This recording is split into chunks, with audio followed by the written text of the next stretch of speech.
Now we will see what happens in the megasporophyll, the gynoecium. We are looking at the gynoecium, which is the wall, the individual members of which are called as pistil or carpel. It's also called as the megasporophyll. So there is the megasporophyll. What are its different parts? This part on top is called as the stigma. It's the platform on which microspores / pollen grain land. Next, this is the style.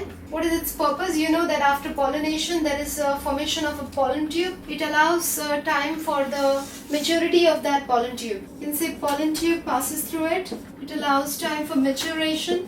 Next, this swollen part over here is called as the ovary. The function of the ovary is to house the ovules. Okay, over here I have shown just one ovule. This is the ovule. Ovule also called as the megasporangium anatropous. Function is to produce megaspore plus housing it. Let's look at the ovule in some detail. That is the ovule. As you can see, it is an inverted ovule, inverted 180 degrees. Such kind of an ovule is called as an anatropous ovule. The one in gymnosperms was erect and that was called as orthotropous ovule. This one is anatropous ovule.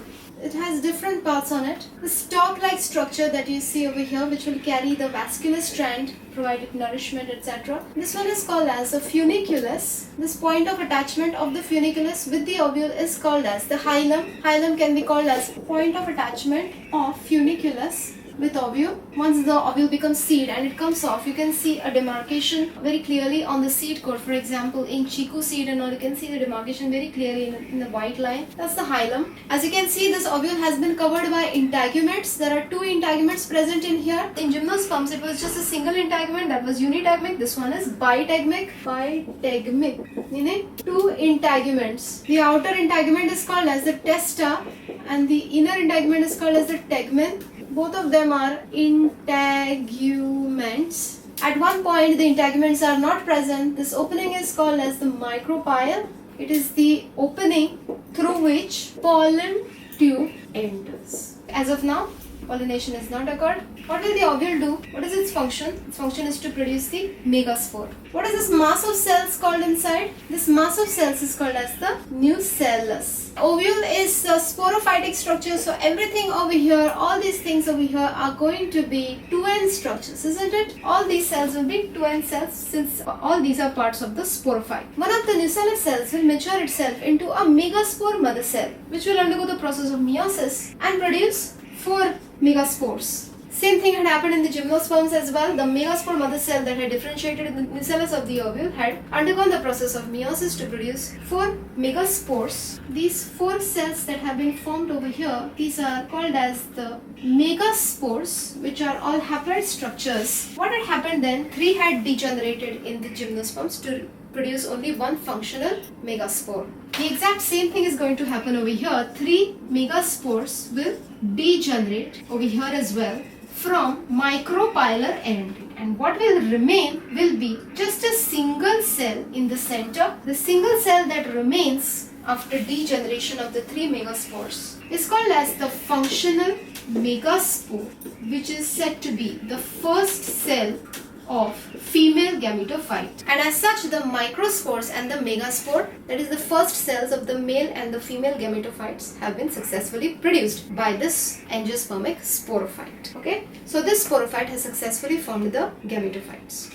So this functional megaspore, which is the first cell of the female gametophyte, will divide mitotically to produce a structure like this inside. Okay, this entire structure will be the female gametophyte. In case of angiosperms, it's also called as the embryo sac. Recollect the female gametophyte of the gymnosperms. The female gametophyte of the gymnosperms had many archegonia in them with egg cells, and it also had a haploid endosperm. Do you recollect? Yes, it was a multicellular structure. Over evolution, the trend has been that the gametophyte has been shrinking in size. In gymnosperms, it was small in size. In case of angiosperms, it is still reduced in size. It is just 7-celled and 8-nucleated gametophyte. Okay, it is said to be 7 celled, 8 nucleated only. Very important point of NCERT. The embryo sac of the angiosperms is 7 celled, 8 nucleated. Now what are these 7 cells and 8 nuclei in this female gametophyte, which is the haploid structure? There are 7 cells here and 8 nuclei. Can we find them out? Over here on top at the chalazal end, you see 3 different cells here. These 3 different cells are called as the antipodal cells. Okay, and they are 3 in number and they will be haploid, obviously. Then at the micropylar end also you see 3 different cells here. The cell in the center is the female gamete. There are 2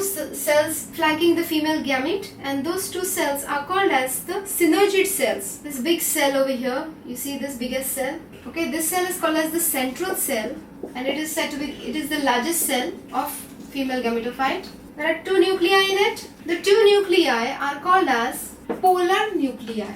Okay, and the cell is called as the central cell. Are there 7 cells right now? 1, 2, 3, 4, 5, 6, 7. Are there 8 nuclei? 1, 2, 3, 4, 5, 6, 7, 8. 7 celled, 8 nucleated embryo sac or the female gametophyte is present in the angiosperms. Now this female gametophyte has produced the gametes and now it is ready for fertilization.